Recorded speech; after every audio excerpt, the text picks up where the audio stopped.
Hello everyone, welcome back to knowledge for future study channel. Survey engineering के questions इस video में discuss करेंगे। अगर आप चैनल पर नए हो तो चैनल को सब्सक्राइब जरूर कर दें, बेल आइकन को जरूर दबाएं।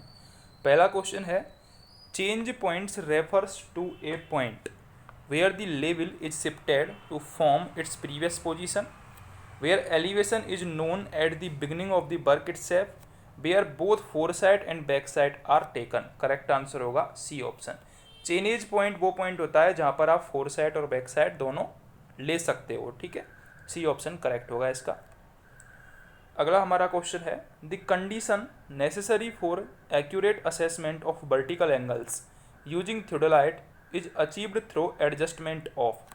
तो वर्टिकल एंगल्स के असेसमेंट के लिए जो कंडीशन जरूरी होती है वो होती है ट्री यूनियन एक्सिस का एडजस्टमेंट। ट्री यूनियन एक्सिस का adjustment.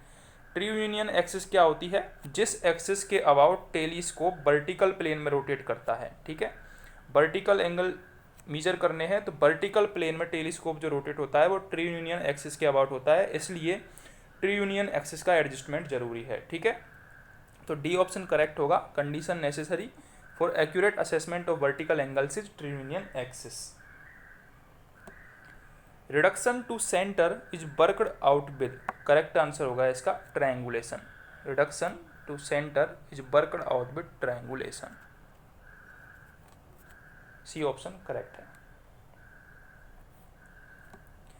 The sequence of temporary adjustment is important question है, आ सकता है। टेम्पररी एडजस्टमेंट का सीक्वेंस क्या होता है? सबसे पहले हम सेटिंग अप करते हैं, सबसे पहले सेटिंग अप करते हैं, उसके बाद लेवलिंग अप करते हैं। ठीक है, लेवलिंग अप के बाद करते हैं पैरेलैक्स एरर को समाप्त। ठीक है, पैरेलैक्स एरर क्या होती है? पैरेलैक्स एरर वो एरर होती है जब जो इमेज होती है वो क्रॉस हेयर की पोजीशन में ना बने, प्लेन ऑफ क्रॉस हेयर्स में ना बने अगर इमेज, तो उसको एलिमिनेशन ऑफ पैरेलैक्स एरर की बोलते हैं। और एलिमिनेशन कैसे करते हैं पैरेलैक्स एरर का? यदि हम आई पीस और ऑब्जेक्टिव इन दोनों को यदि फोकसिंग कर दें, इनकी आई पीस और ऑब्जेक्टिव की यदि फोकसिंग कर दें तो हम पैरेलैक्स एरर को एलिमिनेट कर सकते हैं। ठीक है, तो ये था टेम्पररी एडजस्टमेंट का sequence, setting up, levelling up and elimination of parallax. अगला हमारा क्वेश्चन होगा, in case theodolite is with 4 levelling screws, levelling up is done in parallel position, in perpendicular position, diagonally. तो करेक्ट आंसर होगा इसका diagonally.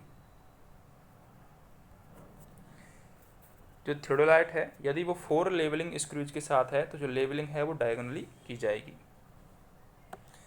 Curvature effect reduces the value of. तो correct answer होगा इसका reduce level. जो curvature effect है वो reduce level की वैल्यू को डिक्रीज कर देगा, रिड्यूस कर देगा। ठीक है, setting out a simple curve by 2 theodolite method does not require angular measurements, linear measurements, both angular linear measurements and any measurements. तो करेक्ट आंसर होगा इसका B option. Setting out a simple curve by 2 theodolite method, 2 theodolite method में जो linear measurement है उसकी ज़रूरत नहीं होगी। ठीक है, क्योंकि जो थियोडोलाइट है वो एंगल मेजरिंग का काम करता है, तो एंगुलर मेजरमेंट से काम चलेगा, लीनियर मेजरमेंट की जरूरत नहीं पड़ेगी।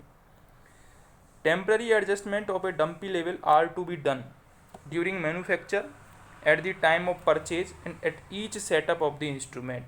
तो टेम्पररी एडजस्टमेंट मैंने बताया था क्या होता है, सेटिंग करना, लेवलिंग करना, सेंटरिंग करना, ये होते हैं टेम्पररी एडजस्टमेंट। तो at each setup of instrument हमको टेम्पररी एडजस्टमेंट करने पड़ते हैं डंपी लेवल में, at each setup of instrument. The condition in which the image formed by the object glass is not in the plane of cross hair. तो मैंने बताया था जब हम टेम्पररी एडजस्टमेंट पढ़ रहे थे, यदि image plane of cross hair में नहीं बनती है तो जो एरर होती है वो होती है पैरेलैक्स एरर। और इसको एलिमिनेट कैसे कर सकते हैं? फोकसिंग करके, आई पीस और ऑब्जेक्टिव की फोकसिंग करके। The last stop reading. तो लास्ट स्टॉप रीडिंग जब हम लेते हैं चेनेज पॉइंट पे, इंस्ट्रूमेंट पे, तो वो होती है फोर साइड। ठीक है, हमेशा याद रखना है last stop reading four side होगी। यदि फर्स्ट रीडिंग पूछे तो आपसे, तो फर्स्ट रीडिंग होगी बैक साइड, और बीच की पूछे तो सबसे पहले बैक साइड, फिर इंटरमीडिएट साइड और सबसे एंड में फोर साइड होगी। ठीक है, ए ऑप्शन करेक्ट होगा। अगर आप चैनल पर नए हो तो सब्सक्राइब जरूर करके जाएं, बेल आइकन को जरूर दबाएं।